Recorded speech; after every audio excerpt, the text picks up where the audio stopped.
乃心动啊，上帝你卡卡玛尼，基菲卡乃心动啊，上帝你卡卡玛尼。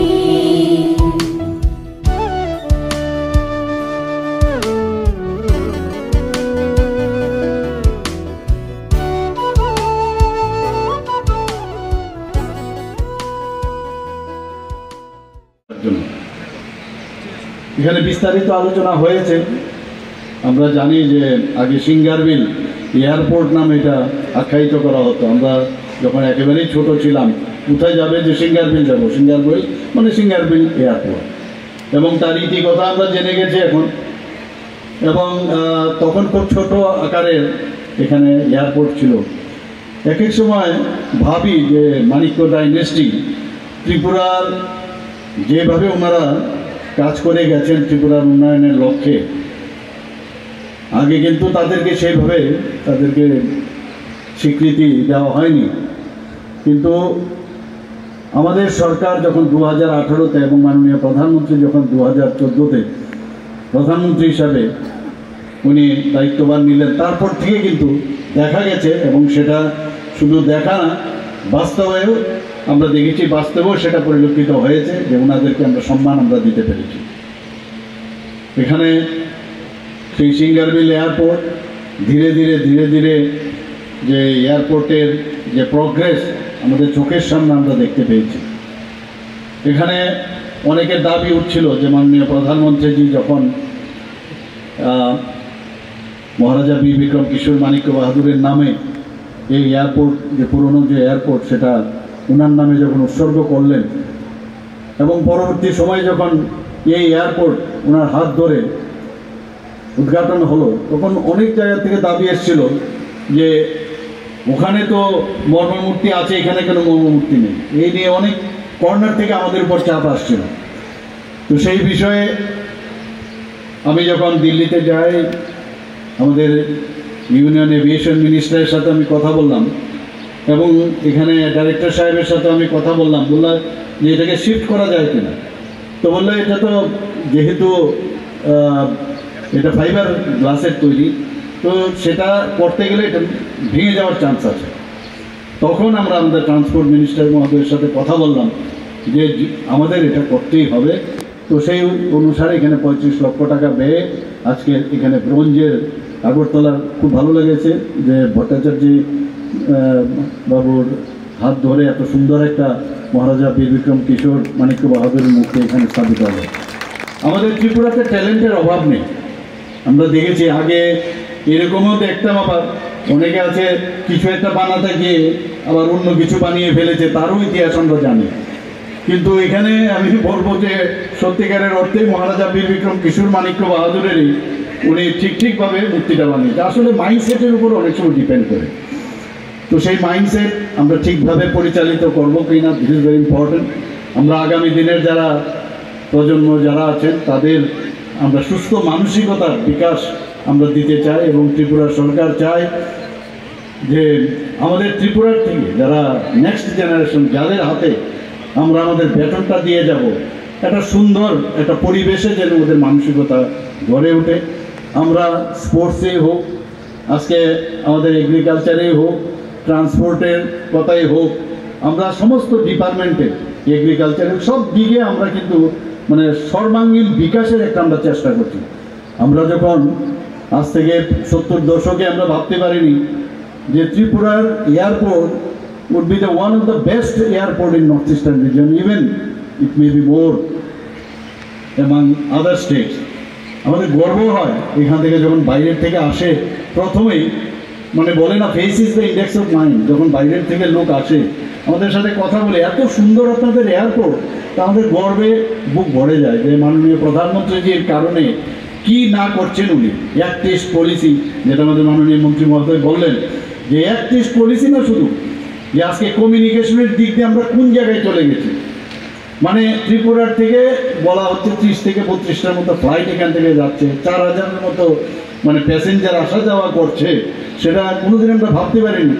তা তো আমরা কিন্তু সব দিক দিয়ে এখন ভারতবর্ষের যে মানচিত্রে ত্রিপুরা, আগে অনেকে বাইরে গেলে আমাদের ত্রিপুরা কোথায় সেটা বলতে হতো যে ত্রিপুরাটা আসামের মধ্যে না কোথায়। তো এখন ত্রিপুরার মানে ত্রিপুরার চেহারা কিন্তু ভারতবর্ষের মানচিত্রে উজ্জ্বল নক্ষত্রের মতো আমি বলবো যে সেটা কিন্তু জ্বলছে, এবং সেটা একমাত্র সম্ভব হচ্ছে আমাদের যিনি অভিভাবক এবং শুধু ভারতবর্ষের না সারা মানে পৃথিবীর মধ্যে এখন যাকে মানে শ্রেষ্ঠ নেতা হিসেবে মানে ভারতের প্রধানমন্ত্রী মাননীয় প্রধান নরেন্দ্র মোদীজির জন্য।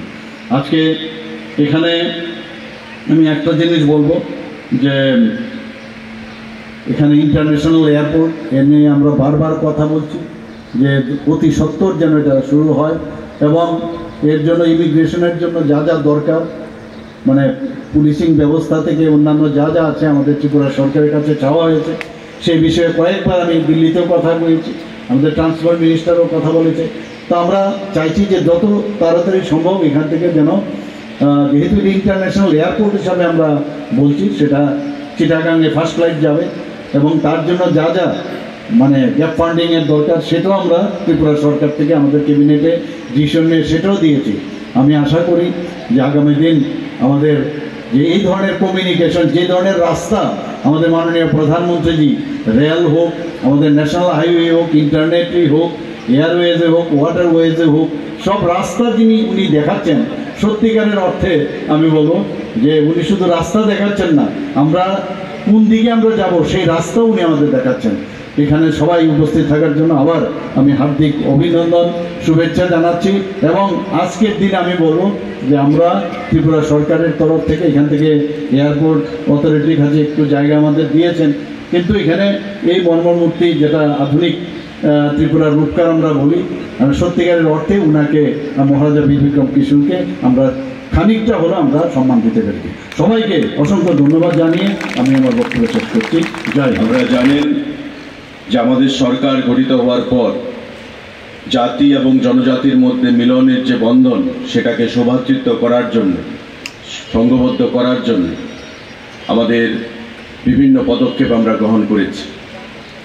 এবং যে প্রথম পদক্ষেপ আমাদের প্রথম ক্যাবিনেটে নেওয়া হয়েছিল 2018 সালের সরকার গঠনের পর, আমাদের এই আগরতলার এয়ারপোর্ট তাকে মহারাজা বীর বিক্রমের নামে উৎসর্গ করার জন্য। আগেও প্রচেষ্টা হয়েছিল, কিন্তু তদানীন্তন সরকার এই আগরতলা এয়ারপোর্টকে বীর বিক্রমের নামে উন্মোচন করতে চায়নি, সেখানে উৎসর্গ করতে চায়নি। আমাদের সরকার গঠিত হওয়ার পর আমাদের ভিশন ডকুমেন্ট অনুযায়ী আমরা সেটা করেছি। এবং পরবর্তী সময় ভারতবর্ষের যশস্বী প্রধানমন্ত্রী মোদীজির হাত ধরে আমাদের 2018 সালে সরকার গঠিত হওয়ার পর আমাদের পুরানো যে এয়ারপোর্ট তাকে মহারাজা বীর বিক্রমের সেখানে ফাইবারের মূর্তি বসিয়ে তার প্রতি শ্রদ্ধা আমরা জ্ঞাপন করেছি। কিন্তু পরবর্তী সময়ে যখন আমাদের এই নতুন এয়ারপোর্ট মাথা তুলে দাঁড়ায় এবং 2022 সালে প্রধানমন্ত্রীজির হাত ধরে উত্তর পূর্বাঞ্চলের এই শ্রেষ্ঠ এয়ারপোর্ট যখন তার পথ চলা শুরু করে, পরিবহন দপ্তরের তরফ থেকে আমরা তার উপলব্ধি করতে পারি যে এখানে আমাদের বীর বিক্রমকে সম্মান জানানোর জন্য মূর্তি স্থাপন করতে হবে, এবং মাননীয় মুখ্যমন্ত্রীর সাথে কথা বলে আমরা ব্রোঞ্জের মূর্তি স্থাপন করার জন্য সিদ্ধান্ত নিই।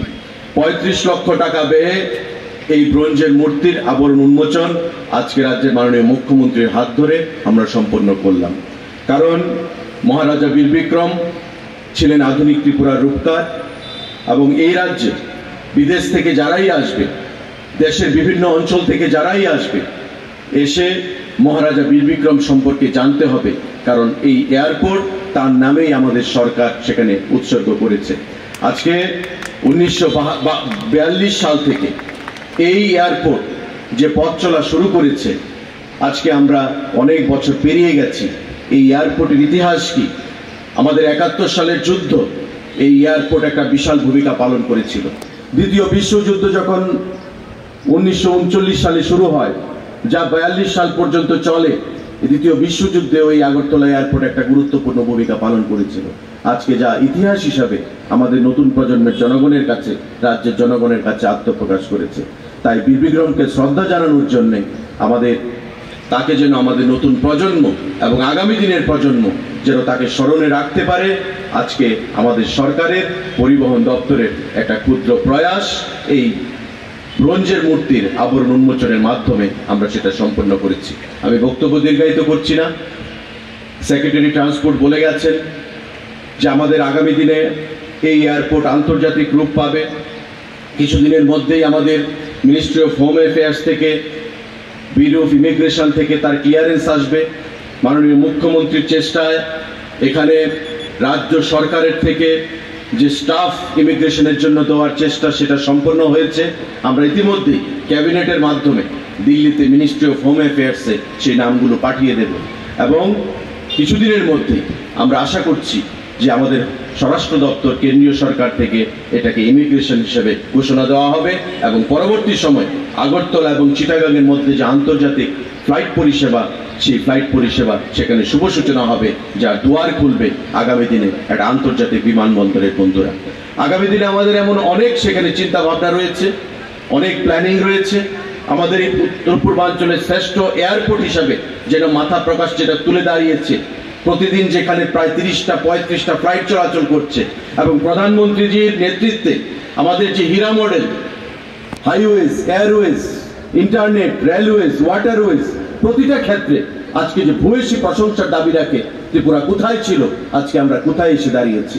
গতকালও মাননীয় মুখ্যমন্ত্রীর উপস্থিতিতে প্রধানমন্ত্রীজি ভার্চুয়ালি সেই সাবরুমের আমাদের ইন্টিগ্রেটেড চেকপোস্ট, সেখানে 8,500 কোটি টাকার সেখানে শিলান্যাস এবং উন্মোচন সেখানে সম্পন্ন হয়েছে মাননীয় প্রধানমন্ত্রীর হাত ধরে। আমরা সবাই সেখানে ছিলাম। এটা আন্তর্জাতিক ক্ষেত্রে ত্রিপুরা নতুন মাত্রায় এসে দাঁড়িয়েছে, নতুন দিকে ধাবিত হচ্ছে। যে জিনিসটা আগামী দিনে এই আন্তর্জাতিক এয়ারপোর্ট যখন পরিগণিত হবে, আমাদের এই আগরতলা এয়ারপোর্ট সেটা একটা বিশাল ভূমিকা পালন করবে এবং আমাদের রাজ্যকে অর্থনৈতিক দিক থেকে, সামাজিক দিক থেকে, সাংস্কৃতিক দিক থেকে, বাণিজ্যিক দিক থেকে প্রতিটা ক্ষেত্রে ত্রিপুরা উত্তর পূর্বাঞ্চলের মধ্যে একটা শ্রেষ্ঠ রাজ্য হিসেবে পরিগণিত হবে। যেটা বিগত দিনে লুকিশ পলিসি ছিল, অ্যাক্টিভ পলিসিতে পরিণত করা হয়েছে আমাদের সরকার গঠন হওয়ার পর দিল্লিতে মোদিজির নেতৃত্বে। আমাদের রাজ্য, আমাদের মুখ্যমন্ত্রীর নেতৃত্বে আমরা আগামী দিনে এগিয়ে যাব। আজকে মহারাজা বীর বিক্রমের এই আবরণ উন্মোচন, মূর্তির আবরণ উন্মোচনের মধ্য থেকে আমরা সেই জিনিসটাই আশা করতে চাইছি। সবাইকে নমস্কার।